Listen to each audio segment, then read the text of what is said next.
నా పేరు మామిడిపల్లి బాపయ్య. నేను ఆల్ ఇండియా అంబేద్కర్ సంఘం జాతీయ ఉపాధ్యక్షుని. ఏదైతే ఆగస్టు 1 తారీఖు నాడు భారతదేశంలో అత్యున్నతమైనటువంటి న్యాయస్థానము సుప్రీంకోర్టు ఏదైతే 30 సంవత్సరాల నుంచి పోరాడుతున్నటువంటి ఏబిసిడి వర్గీకరణకు న్యాయం చేసినటువంటి ఏదైతే ధర్మాసనం 6 జడ్జీల తీర్పు ప్రకారం మనందరం కూడా భారతదేశంలో ఉన్నటువంటి ఎస్సీలందరం కూడా 61 కులాలను గర్వించడం, సంతోషపడ్డాం. కానీ మరి ఆ ధర్మాసనం ఇచ్చినటువంటి తీర్పునే నువ్వు ఒక శాసనసభ్యునిగా ఉండి దాన్ని వ్యతిరేకించడం ఎంతవరకు సమంజసం ఒకసారి ఆలోచించాలని వివేక్ గారికి నేను తెలియజేస్తున్నా. నీకు అన్యాయం జరుగుతున్నది అంటున్నవే, మాళ్ళకు అన్యాయం జరుగుతున్నది అంటున్నవే. ఎక్కడ జరుగుతుంది అన్యాయం? నీ అన్నకు టికెట్ ఇచ్చడు, నీకు టికెట్ ఇచ్చడు, నీ కొడుకు టికెట్ ఇచ్చడు అన్యాయమా? ఒకసారి ఆలోచించమని కోరుతున్నాను. ఇదేనా నీ అన్యాయం? కరెక్ట్, మేము అడుగుతున్నాం. ఇది అన్యాయము. ఒక కుటుంబంలో 3కి ఇవ్వడం అన్యాయం అని ఏమనాలి. కానీ నువ్వు 3 సీట్లు నువ్వే ఉండి అన్యాయం అంటే ఇది జనాన్ని తప్పుదో పట్టించడం కాదా? మరి తీర్పునిచ్చినటువంటి శాసనసభ్యునిగా నువ్వు ఉన్నట్లు నువ్వే దానికి రాజీనామా చేసి మాల వర్గాలకు మా అన్యాయం జరుగుతుందని పోరాటం చేయి. మేము కూడా దాన్ని చేస్తాం. గ్రామాలలో మాల మాదిగలం అన్నదమ్ములుగా, అక్క చెల్లెళ్ళుగా, మామ కాళ్ళుగా పిలుచుకున్నటువంటి సాంప్రదాయానికి నువ్వు గండి కొడుతున్నావు.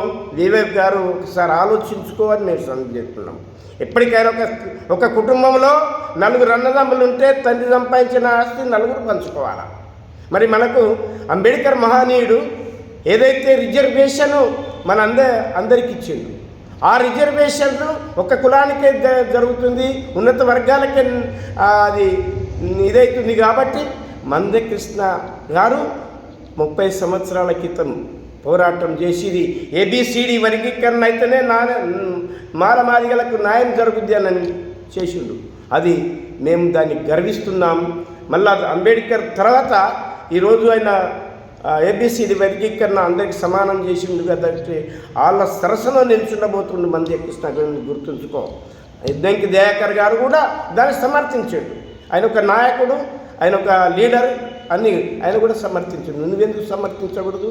నీకు ఓట్లేసి గెలిపించుడు మేము చేసిన పొరపాట? నీకు 3 సీట్లు నీకే రావడం పొరపాట? ఎట్లతో మేము చాలా ఒక బహిరంగ సభ ఏర్పాటు చేయండి, హైదరాబాద్లో మేము మాట్లాడతాం. ఈ 3కి సీట్లు ఇవ్వడము ప్రభుత్వం చేసినటువంటి అన్యాయమని మేము అనుకుంటున్నాం.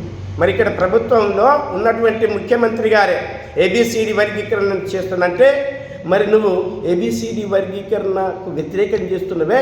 మరి ముఖ్యమంత్రి గారిని నువ్వు వ్యతిరేకించినట్ట, సమర్థించినట్ట, మరి సుప్రీంకోర్టును నువ్వు వ్యతిరేకించినట్ట, తీర్పును వ్యతిరేకించినట్ట, సమర్థించినట్ట.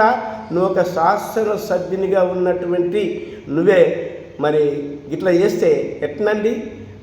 నువ్వు శాసనసభలో ప్రమాణ స్వీకారం చేసి ప్రజాస్వామ్యబద్ధంగా, రాజ్యాంగబద్ధంగా నేను పాలన చేస్తానని అన్నా నువ్వే ఇట్లా చేస్తే సమంజసం ఒకసారి ఆలోచించుకోమని.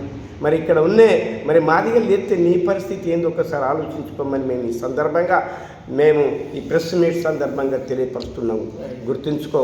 ఇప్పటికైనా నువ్వు రాజీనామా చేసి మాల వర్గాలకు చేయి. అద్దంట్లేం మాల మాదిగలము అన్నదమ్ములమని నేను చెప్పుకుంటున్నాను. ప్రతి గ్రామంలో మేము అన్న, తమ్మి, అన్న, అక్క, చెల్లి అని అనుకుంటున్నాం. మరి నువ్వు విడదీస్తున్నావా? ఇలా గండి కొడుతున్నావా? మా ఐక్యతను దెబ్బతీస్తున్నావా? మరి నువ్వు చేస్తున్న పోరాటం కరెక్టేనా? మరి కాంగ్రెస్లో ఉండి కాంగ్రెస్ ప్రభుత్వాన్ని వ్యతిరేకిస్తున్నావా? ముఖ్యమంత్రిని వ్యతిరేకిస్తున్నావా? ఒకసారి ఆలోచించుకోమని. మరి దీనికి నువ్వు త్వరలోనే ఫుల్ స్టాప్ చేస్తే బాగుంటుందని నేను ఈ సందర్భంగా కోరుతున్నా. జాబీ ఏదైతే వర్గీకరణ సుప్రీంకోర్టు 6 జడ్జీలు ఇచ్చినటువంటి తీర్పు వర్గీకరణకు అనుకూలంగా మాదిగలకు న్యాయం జరుగుతుంది, మేము చేస్తాము అని చెప్పి ఆ రోజు తీర్పు రాగానే నిండు సభలో రేవంత్ రెడ్డి తెలంగాణను మొట్టమొదటిగా వర్గీకరణ చేస్తానని చెప్పి మాట ఇవ్వడం జరిగింది. ఆ మాటకు మేము తెలంగాణలో ఉన్నటువంటి 40 లక్షల మాదిగలము సంతోషపడ్డాము.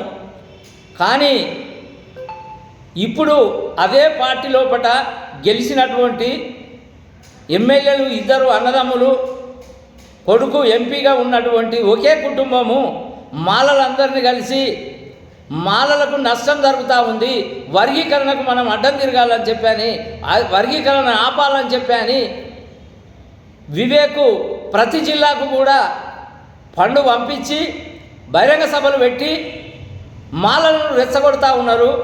మాల సోదరులారా, మీ గుండె మీద చేసుకొని ఒకసారి మీరు కూడా ఆలోచన చేయాలి. అన్నదమ్ముల్లాగా ఉన్నటువంటి మన 2 కుటుంబాలను రెచ్చగొట్టే ప్రయత్నం చేస్తూ ఉన్నాడు వివేకు గారు. దాన్ని మీరు నమ్మవద్దు. 57 కులాలు ఇంకా ఉన్నాయి. వాళ్ళందరికీ కూడా ఏదున్నా సమాన భాగం పంచుకోవాలనేటువంటి భావనతో మేము అడుగుతూ ఉన్నామే తప్ప మేము మీదేదో రిజర్వేషన్ గుంజుకోవాలనే ఆలోచన మాకు లేదు. మనకు అందరం కలిసి ఉండాలని చెప్పనే కోరికతోటే మేము అడుగుతూ ఉన్నాము. కానీ ఇవాళ ఏదైతే వెంకటస్వామి కుటుంబము హైదరాబాద్ నుంచి ఇక్కడికి వచ్చి మాదిగలే అందరం కలిసి చేస్తేనే మీరు పోటీ చేస్తే ఇక్కడ గెలిచిండ్రు. ఏ కుటుంబంలో అయినా కూడా ఒకే కుటుంబం నుంచి 3 గెలిచేటువంటి ఉన్నారా? ఇక్కడ మాలలకు మాదిగలకు కూడా మా మనోభావాలు దెబ్బతీస్తూ మేమందరం కలిసి కూడా మిమ్మల్ని గెలిపించినాము. కానీ నువ్వు ఒకే కులాని కోసమే పనిచేస్తూ ఉన్నావు. ఈరోజు ఏదైతే రాజ్యాంగబద్ధంగా గెలిచి నిండు సభలో ప్రమాణం చేసి ప్రజలంతా ఒక్కటేనని వాళ్ళందరికీ పనిచేస్తానని ప్రమాణం చేసినటువంటి వ్యక్తివి ఇవాళ ఒక కులం కోసం పనిచేస్తున్నావు. ఆ కులం కోసమే పనిచేస్తే నువ్వు వెంటనే ఎమ్మెల్యేలకు రాజీనామా చేసి ఎంపీగా రాజీనామా చేసి ఆ కులానికి బలోపేతం చేయాలని చెప్పని మిమ్మల్ని కోరుకుంటున్నాము. అలాగే కాంగ్రెస్ పార్టీ రేవంత్ రెడ్డి గారు మాదిగలకు న్యాయం చేస్తానన్నాడు. ఆ న్యాయం ఏంటో మాకు చేయాలని చెప్పి అనుకుంటున్నాము. మీరు పార్టీ నుండి అతన్ని క్రమశిక్షణ తప్పి ఒక కులం మీద దాడి చేస్తూ ఉన్నాడు, బహిరంగ సభలు పెడతాను, రెచ్చగొడతా ఉన్నాడు, కులాలు కొట్లాడే పరిస్థితి ఉన్నది కాబట్టి అంటే వెంటనే ఆయనను సస్పెండ్ చేయాలని చెప్పని మేము డిమాండ్ చేస్తున్నాము.